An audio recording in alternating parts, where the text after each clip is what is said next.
Yes, 7th class.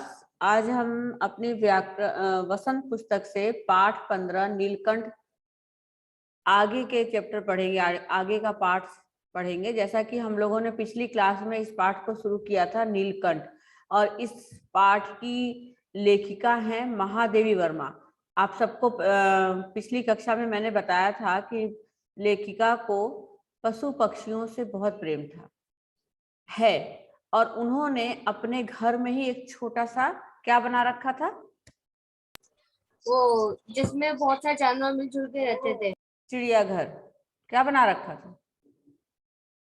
छोटा चिड़िया। हाँ, एक मिनी चिड़ियाघर जिसको बोलते हैं, चिड़ियाघर बना रखा था। उसमें उन्होंने हर तरह के जानवर, मतलब पशु पक्षी, उनके उस चिड़ियाघर में रहते थे और सब आपस में उस वहीं पर इन्होंने एक मोर के 2 छोटे बच्चे, मतलब मोर और मोरनी को लेकर आई। पहले उन मोर और मोरनी के बच्चों को उन्होंने बड़ा होने तक अपने ही कमरे में, जहां वो पढ़ने का कार्य करती थी, लेखन कार्य करती थी, वहां पर ही उन्होंने उनको रखा था। जब वो थोड़े थोड़े बड़े होने लगे, तब उनको जो है किस प्रकार से उस जाली घर जो छोटा सा उन्होंने बना रखा था उसके अंदर उनको पहुंचाया गया। और जब मोर मोरनी के उन छोटे बच्चों को जाली घर में पहुंचाया गया, तो वहां पर रहने वाले जो बाकी पशु पक्षी थे, वो किस प्रकार से उनका स्वागत करते हैं, वो आगे अब इस पाठ में आप पढ़ेंगे।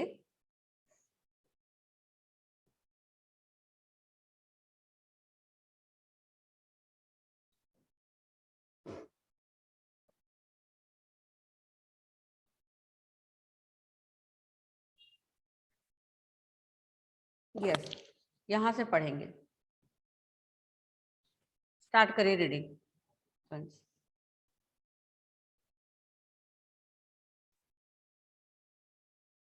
है ना, जब लेखिका कहती कि जब मेरे कमरे का कायाकल्प चिड़िया खाने के रूप में होने लगा, यानी वो बड़े हो गए थे, उछल कूद कुछ ज्यादा ही करने लगे, समय उलट पलट कुछ ज्यादा ही करने लगे, तब उनको जो है किसी बड़ी कठिनाई से उन दोनों चिड़ियों को पकड़कर जाली घर के बड़े घर में पहुंचाया गया, जो मेरे जीव जंतुओं का सामान्य निवास था। जो बाकी उन्होंने जीव जंतु पाल रखे थे, उनका एक सामान्य निवास था, रहने का स्थान था।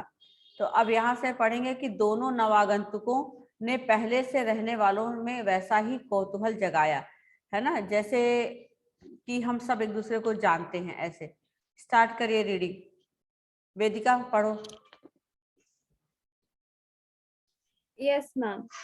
दोनों नवागंतुकों ने पहले से रहने वालों में वैसा ही कौतूहल जगाया जैसे नववधू के आगमन पर परिवार में स्वाभाविक है।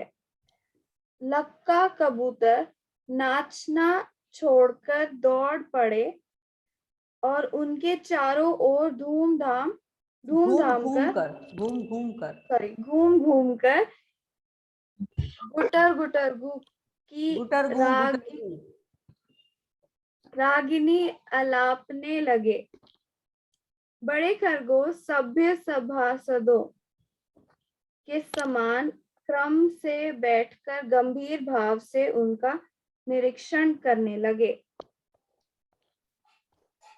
ऊन की मम्मी क्या?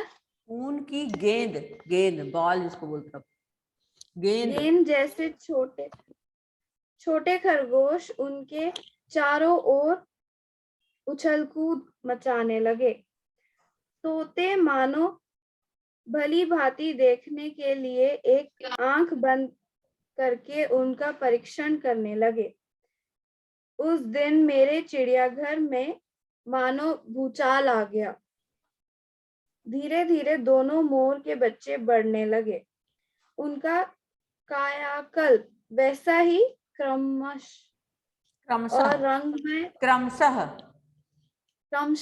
और रंगमय था जैसे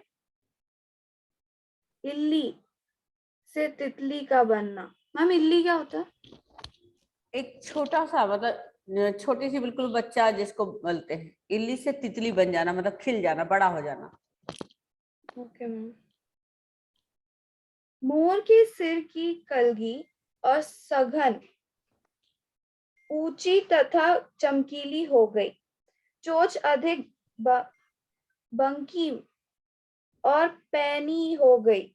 गोल आंखों में इंद्रनी की नीलाभ भक्ति। हम ये क्या? यस बेटा। इंद्रनी की नीलाभ। हाँ, हम उसके बाद सघन Mix चमकीली कर- हो गई, चोंच अधिक बंकिम और पैनी हो गई, गोल आंखों में इंद्रनी की नीलाभ धुति झलकने लगी। धुति, घ और ध, दवात वाला जो द है और घड़ी वाला घ है, इन दोनों का धुति झलकने लगी। लंबी नील हरित ग्रीवा की घर भंगिमा में धूप छाही धूप छाही तरंगे उठने गिरने लगी। दक्षिण वाम दोनों पंखों में सलेटी और सफेद आलेखन स्पष्ट होने लगे। पूंछ लंबी हुई और उसके पंखों पर चंद्रिकाओं के इंद्रधनुषी रंग उदीप्त हो उठे। रंग रहित पैरों को गर्वीली गति ने एक नई गरिमा से रंजित कर दिया। उसका गर्दन ऊंची करके देखना विशेष है ना। जैसे अब देखो, एक मिनट, अब मैं यहाँ से आपको क्लियर करती हूँ। चलो, अब जब लेखिका ने जो है उनके कमरों का जब कायाकल्प होने लगा पशु पक्षी से चिड़ियाघर जैसा, तो उन्होंने उन दोनों पक्षी के बच्चों को, मोर मोरनी को, अपने चिड़ियाघर में तबादलित करने का सोचा। और उनको जब ले करके वहां गए, तो वहां जो पहले से सारे जीव जंतु रह रहे थे, उन सबों के अंदर एकदम ऐसा कौतूहल जगा, ऐसा खुशी का भाव आया उनके मन में। जैसे अगर आपके घर में कोई नई नई शादी होती है, कोई नई दुल्हन आने वाली होती है, या आपके घर में कोई ऐसा गेस्ट आने वाला होता है जिसको कि आप लोग बहुत प्यार करते हैं, बहुत दिनों से बुलाने की कोशिश करते हैं, तो आपके घर में एक अलग सा वातावरण होता है ना, कि उनकी तैयारी, उनके स्वागत, इन सब चीजों की। तो अब पशु पक्षी तो पहले से आपके लिए चाय नाश्ता की तैयारी तो करेंगे नहीं ना, वो जीव जंतु हैं। लेकिन उनके पास जब एक उनके जैसा ही कोई और दूसरा पक्षी आ रहा है उनके घर में रहने के लिए, तो उन सब के मन में बड़ा ही एक कौतूहल था कि कौन है, कैसा है, मतलब इस तरह से जानने की उनके अंदर उत्सुकता थी। अब उन सब में वो सब क्योंकि एक परिवार की तरह ही रहते थे, है ना। उनमें जो लक्का कबूतर था, लक्का कबूतर अपना नाचने कूदने में मस्त था, तो अपना नाचना छोड़कर दौड़ पड़े, और उनके चारों तरफ जो मोर मोरनी के बच्चे थे, उनके चारों तरफ ऐसे गोल गोल घूम के गुटर गूं करके आवाज अलापने लगे। जो बड़े खरगोश थे, वो ऐसे जैसे बड़े लोग बैठ करके सब निरीक्षण करते हैं कि हाँ, सब ठीक से हो रहा ना, सारा काम अच्छा है ना, ऐसे बड़े लोग जैसे देखते हैं, उस तरह से जो बड़े खरगोश थे वो सभासदों के समान क्रम में एक लाइन से सब एक जैसे चेयर के ऊपर बैठ करके और देख रहे हो, ऐसे एक क्रम में बैठकर गंभीर भाव से उनका निरीक्षण करने लगे, है ना। और जो छोटे खरगोश थे, वो ऊन की गेंद की तरह होते हैं, छोटे से होते हैं ना, गोल से हो जाते हैं जब ऐसे बैठ करके, तो वो बिल्कुल गेंद की जरा लगने लगते हैं, सफेद से। तो ऐसे उनके चारों ओर उछल कूद मचाने लगे, कूद कूद करके। तोते जो थे वो मानो भली भांति देखने के लिए एक एक आंख बंद करके उनका परीक्षण करने लगे। मतलब जो तोते थे, वो अपनी एक आंख बंद करके ऐसे तिरछी एक आंख से उनको उनकी तरफ ऐसे ध्यान से देखने लगे कि अच्छा, ये कौन है, ऐसे करके उनका निरीक्षण करने लगे। पर दिन में चिड़ियाघर में मानो भूचाल सा गया। उस दिन ऐसा लगा जैसे कि चिड़ियाघर में भूचाल आ गया। सब अपना अपना जो अपने रोज की गतिविधि थी उसको छोड़ छोड़कर उस नए आगंतुकों के आसपास ही मंडराने लगे, उनको देखने लगे, उनका परीक्षण करने लगे, उनके आसपास घूमने लगे, नाचने लगे। तो ऐसा लग रहा था जैसे चिड़ियाघर में कोई भूचाल सा आ गया हो।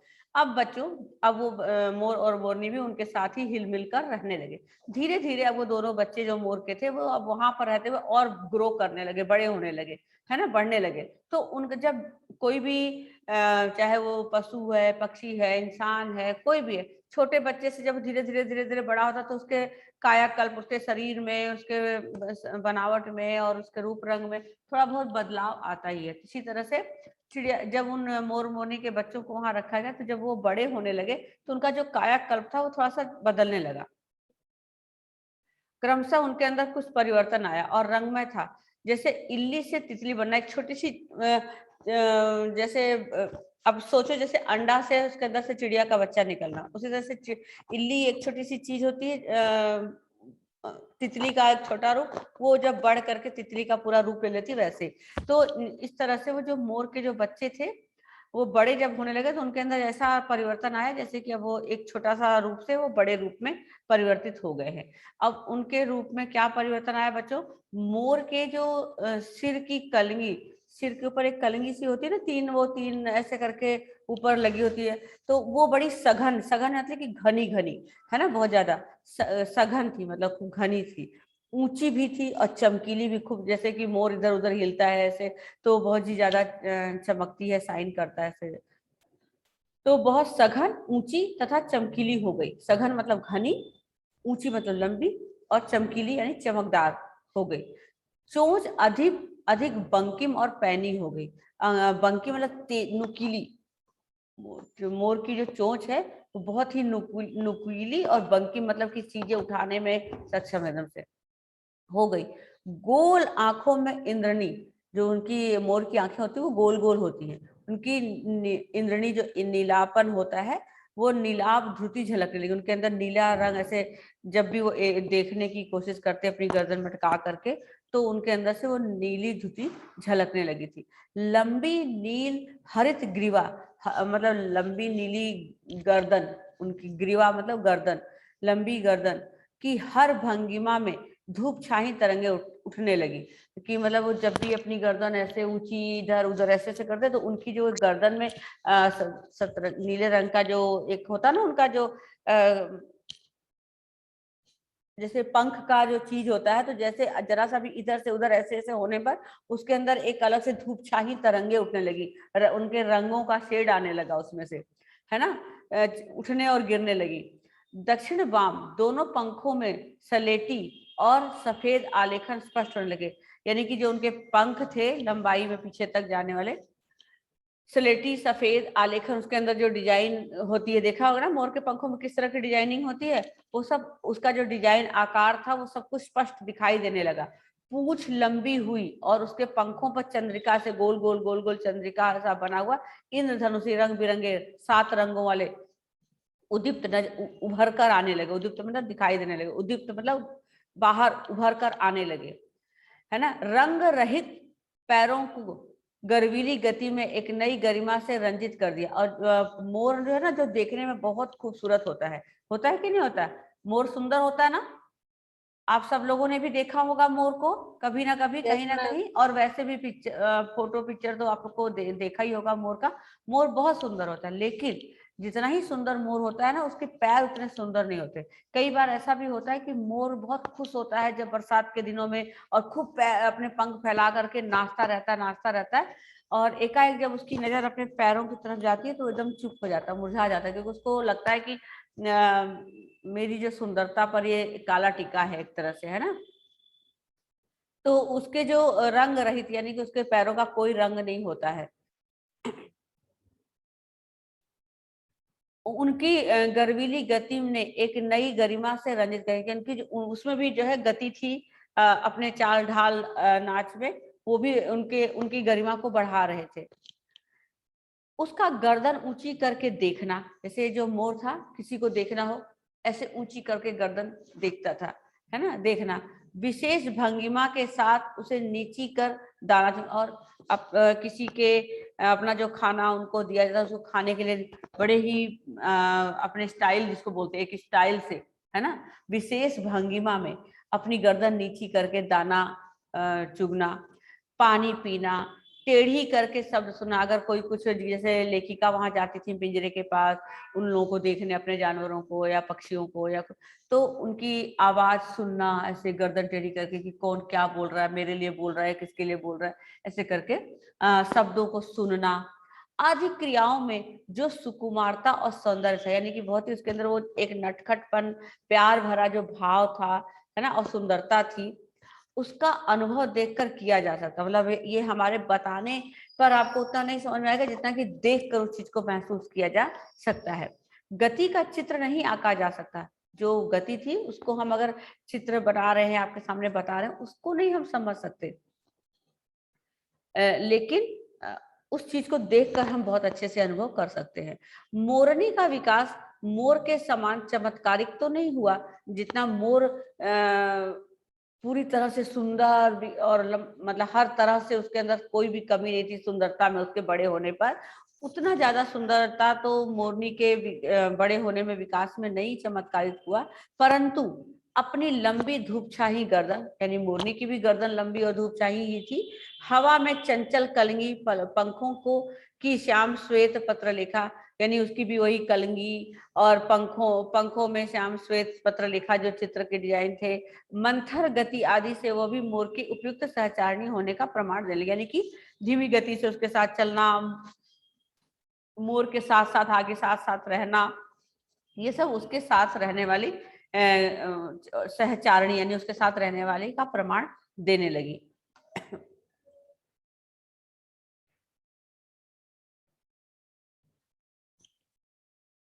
चलिए आगे, नेक्स्ट बच्चा।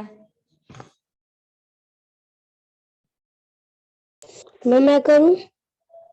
यस, माही पढ़ो। नीलाभ ग्रीवा के कारण मोर का नाम रखा गया नीलकंठ, और उसकी छाया के समान रहने के कारण मोरनी का नामकरण हुआ राधा। मुझे स्वयं ज्ञात नहीं कि कब नीलकंठ ने अपने आप को चिड़ियाघर के निवासी जीव जंतुओं का सेनापति और संरक्षक नियुक्त कर लिया। सावरे ही वह सब खरगोश, कबूतर आदि की सेना एकत्र सवेरे ही वह सब खरगोश, कबूतर आदि की सेना एकत्र कर उस ओर ले जाता जहां दाना दिया जाता है, और घूम घूम कर मानो सबकी रखवाली करता रहता। किसी ने कुछ गड़बड़ की और वह अपने तीखे चंचू प्रहार से उसे दंड देने दौड़ा। खरगोश के छोटे बच्चों को वह चोंच से उनके कान पकड़कर ऊपर उठा लेता था, और जब तक वे आत्रक्रंदन न करने लगते उन्हें अधर में लटकाए रखता। कभी कभी उसकी पैनी चोंच से खरगोश के बच्चों के कर्णवेद संस्कार हो जाता था, पर वे फिर भी उसे क्रोधित होने का अवसर न देते थे। दंड विधान के समान ही उन जीव जंतुओं के प्रति उसका प्रेम भी असाधारण था। प्रायः वह मिट्टी में पंख फैलाकर बैठ जाता, और वे सब उनकी लंबी पूंछ और सघन पंखों में छुआवल सा खेलते रहते थे।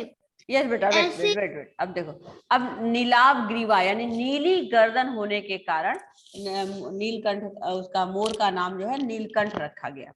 उसकी नीली गर्दन थी मोर की, इसलिए उसका नामकरण हुआ नीलकंठ, और उसके साथ साथ हमेशा छाया के समान रहने के कारण मोरनी का नामकरण हुआ राधा। यानी कि यहाँ पर नीलकंठ और राधा, इन दोनों बच्चों, मोर के जो दोनों बच्चे थे छोटे, बड़े होने के बाद उनका जो नामकरण हुआ नीलकंठ और राधा नाम रखा गया। अब लेखिका कहती है कि मुझे खुद ज्ञात नहीं, मुझे खुद नहीं पता चला कि कब नीलकंठ जो है अपने आप को चिड़ियाघर के निवासी जो बाकी पहले से जीव जंतु उसके अंदर रह रहे थे उन सब का सेनापति बना लिया।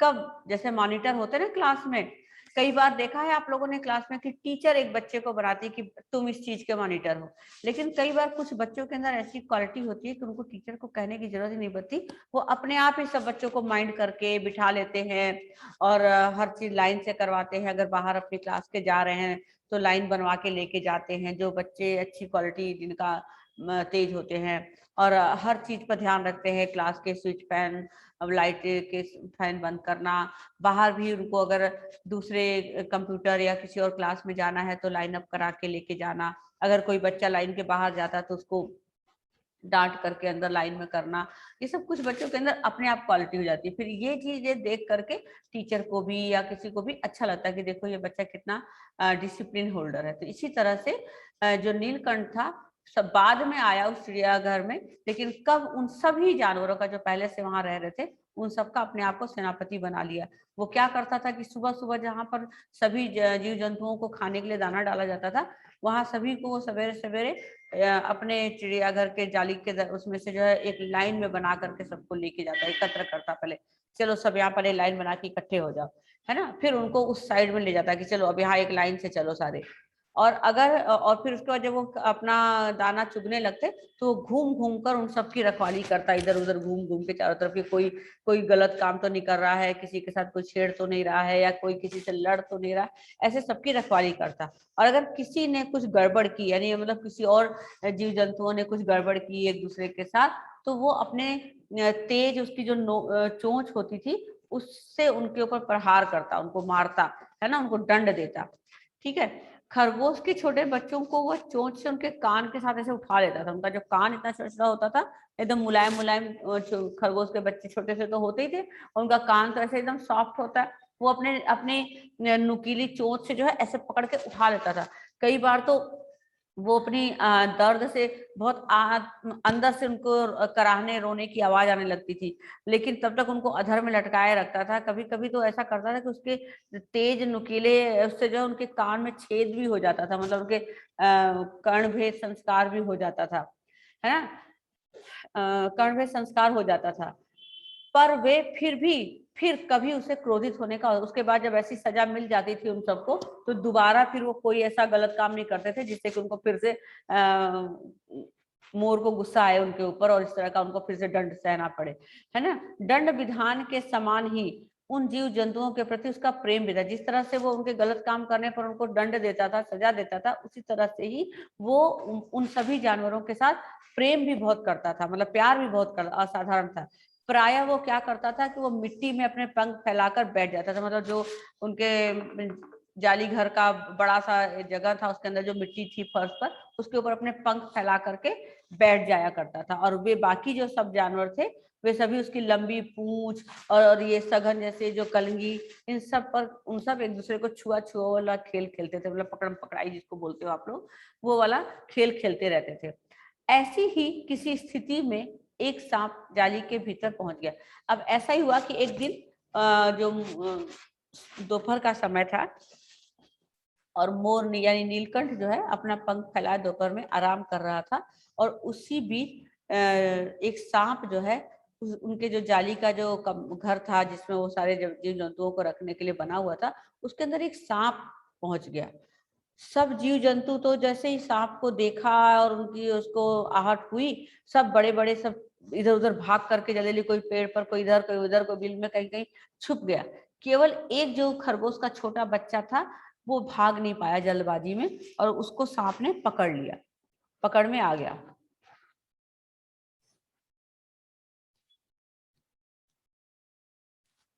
चलिए नेक्स्ट बच्चा, reading fast.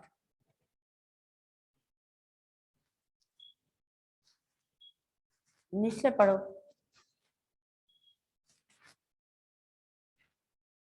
Okay ma'am.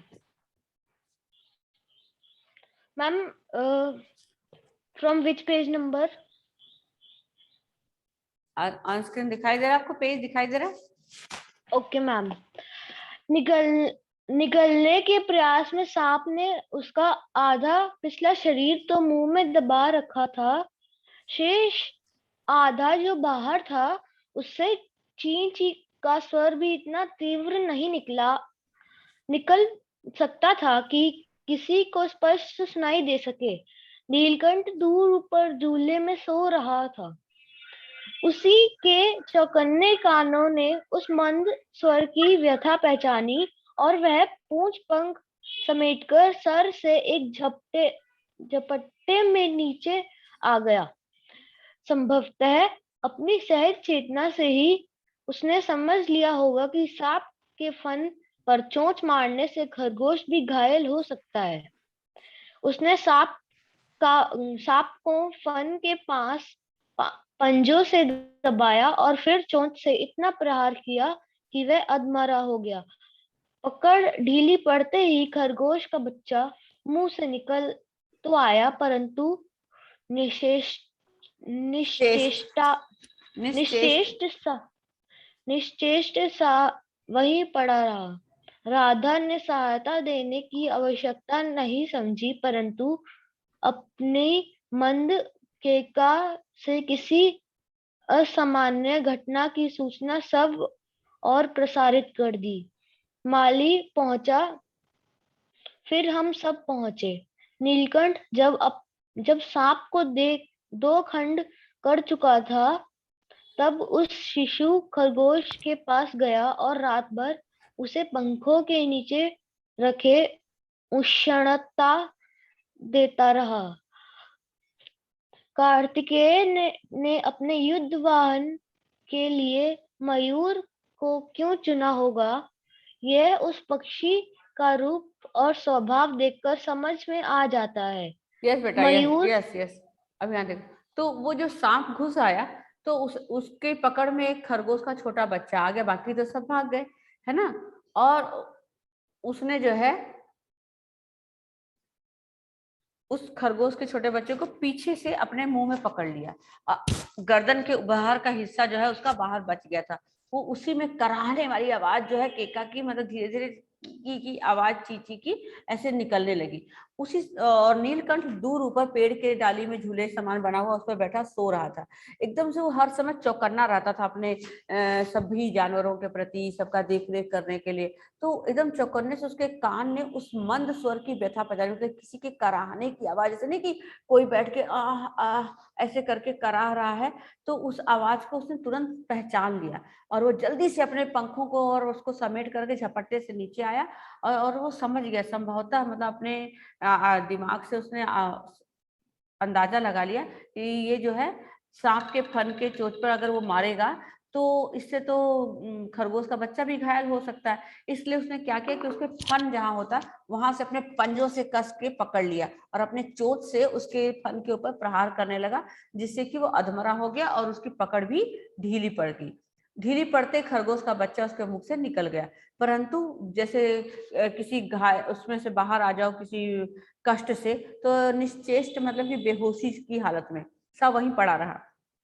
Radha को जब इस चीज का पता लगा, वो भी दौड़ी दौड़ी आई और उसने सहायता देने की आवश्यकता नहीं समझी। उसको पता था कि नीलकंठ अकेले ही इनसे निपट लेगा। और परंतु उसने अपनी मधुर आवाज में, मंद केका में सभी और बाकी लोगों को सूचना देने लग गई, बुला बुला करके सब तरफ बताने लगी, मतलब अपनी आवाज निकाल करके। उसकी आवाज सुन करके माली और फिर बाकी ये जो लेखिका वगैरह सब लोग वहां पर पहुंचे। नीलकंठ जब सांप के दो टुकड़े, तब तक नीलकंठ क्या किया, मोर और सांप का आप जानते हो कि दोनों आपस में दुश्मन होते हैं, तो नीलकंठ ने उस सांप के दो खंड कर चुका था। और उसके बाद तब वो शिशु खरगोश के पास गया। पहले सांप को दो पार्ट करने के बाद वो खरगोश के पास गया और रात भर उसको अपने पंखों को नीचे देकर उसको गर्मी देता रहा, मतलब उसको प्यार सहलाता रहा ऐसे। तो अब आप इस बात को समझ सकते हैं कि जो भगवान कार्तिकेय हैं, गणेश जी के बड़े भाई, अपने युद्ध वाहन के लिए मयूर को क्यों चुना होगा। यह उस पक्षी का रूप और स्वभाव देखकर ही समझ में आता होगा कि वो किस तरह से दूसरों की सहायता और उसके अंदर प्रेम दया भाव की विशेषता होने के कारण ही कार्तिकेय ने उसको अपना पक्ष वाहन के रूप में उसको चुना है।